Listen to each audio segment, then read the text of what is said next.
Have you ever faced challenges so painful, confusing, and you ask yourself, why is this happening to me? Today, we explore Harold Clamp stories that show how setback, delay, or obstacles could actually be divine love guiding us. By the end, you might see your own life's challenges in a completely new way. Hi, beautiful souls. My name is Beatrice, and I welcome you back again to my Journey Faithful Compassion Hub.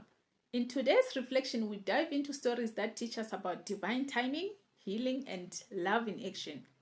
These are not just stories to admire, they are mirrors for our own lives, helping us recognize the subtle ways Spirit works through everything around us. A young mother fell this summer, hurt her foot severely, so she went to the emergency room. And when she got there, the doctors x-rayed her foot and told her, they said, your foot's okay, nothing wrong with it. Here's some crutches, it's going to hurt a little while and then it'll heal and you'll be okay in a couple of days. So she hobbled out of the emergency room on her crutches, went home, but after 3 weeks, she still couldn't walk. And in that time, she had gone to her personal doctor. Her doctor never even saw her.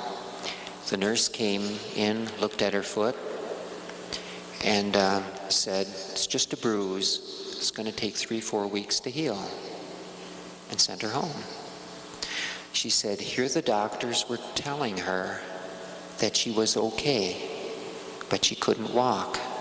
And then she asked the Mahanta, this is the spiritual guide in Ekankar, she says, what is the matter? Why can't I get help? And then she asked for help.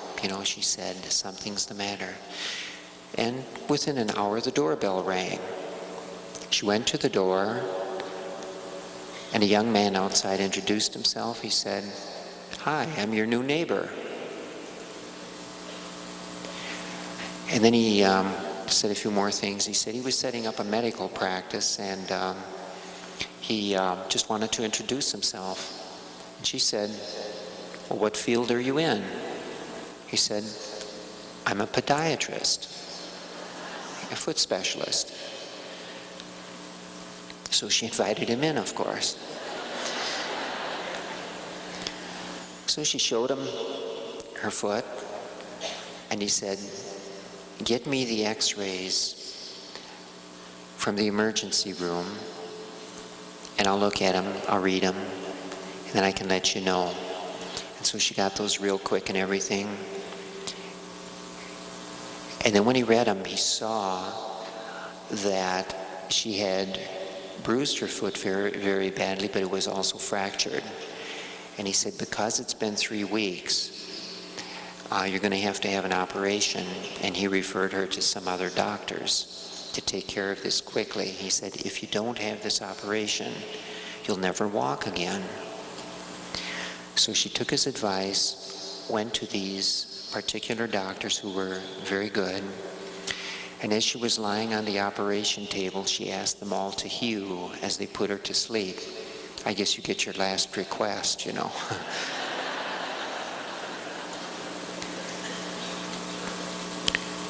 So when she woke up, the pain was excruciating. So they gave her injections of morphine. The morphine did no good. The pain was still there. And then, in desperation, she said, Mahanta. Again, the name of the spiritual guide in Ekankar, the inner part of myself. It's really divine spirit that heals. I don't do the healing. But it's a personal form that people can relate to. And in this way, the healing occurs through the inner master.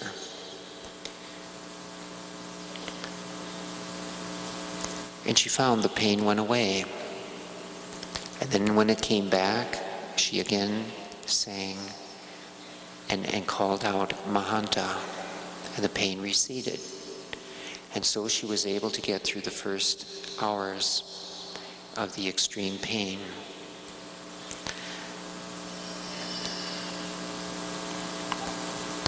Sometimes divine love brings not only healing but protection. Another member of Ekankar is in the healing profession in Nigeria and was visiting a health clinic in one area, and he was going to go to Lagos. And so the day before the journey, he had the car looked over. The journey was to be along an expressway, which was clear, easy drive, and he had no concerns about anything. But when he picked up the car, he started it, and suddenly it stopped, and he couldn't figure out what had gone wrong.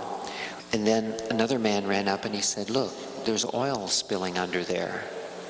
And then he saw that the mechanic who had been working under there checking all the linkages on the universal joint, he hadn't put it together correctly, and the oil was spilling out.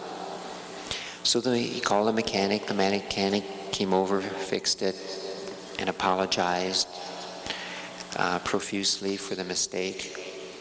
And then this health worker got in the car, and he began to drive on the expressway, but the car lurched and jerked, and he couldn't figure it out. But a turnoff or two was right near the mechanic's garage, so he said, well, I might as well pull in here and make sure the car is in good shape. So he pulled off the expressway, drove up to the mechanic's shop, and the car was jerking and sputtering. And of course the mechanic was very surprised to see him again.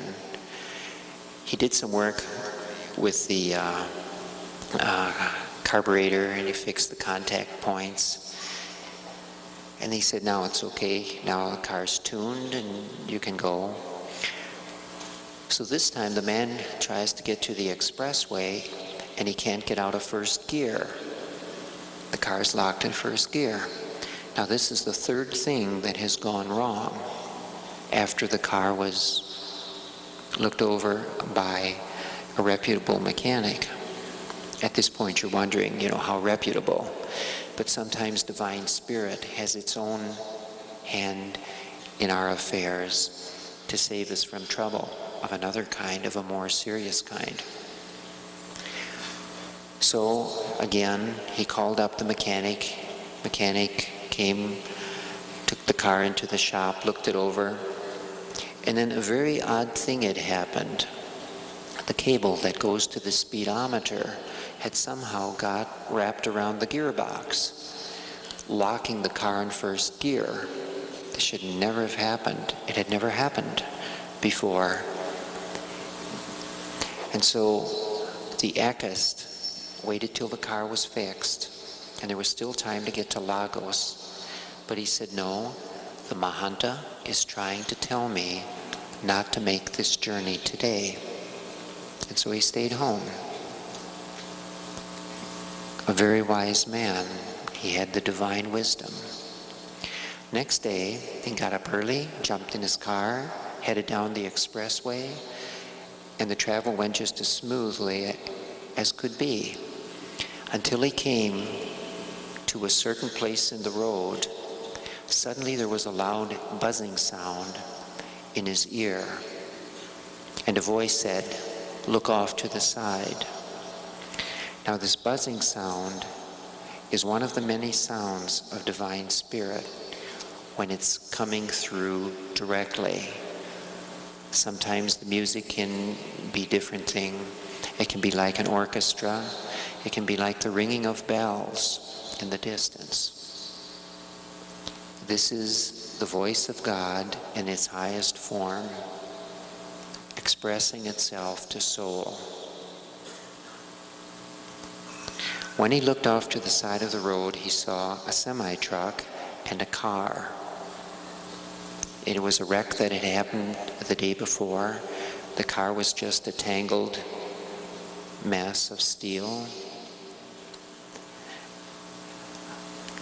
And the ekist said, "Mahanta, what does this mean?" And the inner master said, "The destiny of this accident was to have involved 3 vehicles. Yours was the 3rd one." And so then the ekist realized that his car, coming up with all these extraordinary problems, was Divine Spirit's way of warning him not to make the trip the day before. And wisely he listened. He did not become angry. He didn't carry on with the mechanic and scold and all this and then say, "Well, I've got the schedule, now I've got to go anyway." He didn't do any of that. He had the wisdom to look at outer events and then change his plans. We say that as soul goes further on the path to God, it develops the gift of randomity, which means being able to move here, there, or anywhere. To other people it looks like a random walk, but to the individual, under the guidance of Divine Spirit, it's walking the path of light and sound, the light and sound of God. When I heard the story of a young mother who hurt herself in the foot, I felt an instant connection. Imagine going to doctors, following every instruction, and yet still feeling helpless. It's frustrating, right? But then the universe, the divine, sent help in a way she could have never predicted. Here is the lesson. Sometimes delays, discomfort, or pains are not punishments. They are protection. Spirit can use anything or anyone, a neighbor, a new doctor, or a sudden insight, to redirect us away from danger or guide us towards healing. It makes me wonder, how many times in our lives have we complained about delays or difficulties, when in fact we were being steered towards something better? The story of the health worker in Nigeria reminds me that guidance can come in the most unexpected ways. A car breaking down repeatedly seems inconvenient or even maddening, yet it was preventing him from being in a severe accident. What strikes me here is the gentleness of divine protection. Sometimes it's not the grand miracle, but the quiet nudge, inner voice, or even intuition that can save us. If we are attentive, if we cultivate awareness through love, meditation, or spiritual exercise, we begin to notice these gentle signs. The key wisdom is to pause, reflect, and trust the Spirit, even when our plans are disrupted. One of the businessmen in Ek was down in Turkey, in Istanbul, waiting at the airport for a direct flight to Zurich, Switzerland. As he sat in the waiting room, waiting for the departure, he saw one of the airline attendants come in with a very old woman. And this old woman seemed not to have traveled very often. She was confused by the check-in process, and passport control, and security check. So he had this nudge from the Mahanta to go up to her and just get into some small talk. And then he noticed that she had the same dialect, Swiss dialect in Switzerland that he spoke. So they talked a little bit, and she said she had been visiting her son in southern Turkey, who was in the tourist business, but she had missed her direct flight from there to Zurich, and so she had to go to Istanbul and then try to make connections, and she was having just a terrible time getting a flight. So when it came time for boarding, she had a seat back in the coach area. She finally got a seat. And it occurred to him, he realized how many blessings he had received in Ak over all these years. And he just went up to her and he said, you know, if you'd like, you could have my seat in business class. The cabin crew is very good with attention, the food is good, and the seat is wider, and you will enjoy the flight more. And so he switched with her. He let her ride in business class, and he went back in the back of the plane to read newspapers and eat the food, you know, that we generally eat. And he had the good memories, though, and the good thoughts of his family waiting for him when he got home. So when the plane landed in Zurich, the woman came up to him. She was very grateful for the gift he had given her. And he realized then how happy he was too. By giving, he had received. And in his line of business, he said there is a lot of tension, a lot of fear, and he realizes that by giving of himself when he travels like this, it diminishes that fear. And why? Because when he gives of himself to someone else in need, it releases the divine love in the heart. And when love is on the field, fear must retreat. And this is why if there are times when you are afraid, find a way to give to someone else. Maybe this will help you overcome your fear. Maybe help you through the dark hour till the sun comes up. Thank you very much. May the blessings be. Then a story of Istanbul, a simple act, giving your seat to someone in need. It might seem small, but it's a profound expression of divine love. Harold reminds us that spirit does not only work through miracles, but also through ordinary people's compassion. And the most beautiful part, when we give love, it comes back to us. Fear diminishes, hearts expand, and life becomes lighter. It's a reminder that even in small gesture, we become instruments of love and light. So, when we look at all these stories, a pattern emerges. Divine love is always present, guiding us, protecting us, and blessing us in ways we only often notice later. The foot injury, the car breakdown, the kindness to a stranger. All these are spirits speaking to us, showing us that delays, detours, and interruptions are sometimes love in disguise. Take a moment today to look at your life. Where have you experienced delays or difficulties? Could they be gently guidance rather than punishment? And how can you be the person to share love and protection with others? If you enjoy reading and your heart longs to rest deeper in the presence and divine peace, I encourage you to explore the works of Harold Klemp. He has beautiful books. I will recommend few for you here. You may want to give them a try. You can go to Amazon and check. And now we have reached the end of our today's episode. If this stories touched you, please like, share, and subscribe so many people can experience this insight. And tell me in the comments which story spoke to your heart the most. Your reflection might be the spark that helps someone to recognize divine love in their own life. And tell me in the comments which story spoke to your heart the most. Your reflection might be the spark that helps someone else recognize divine love in their own life. I love you all. May the blessings be.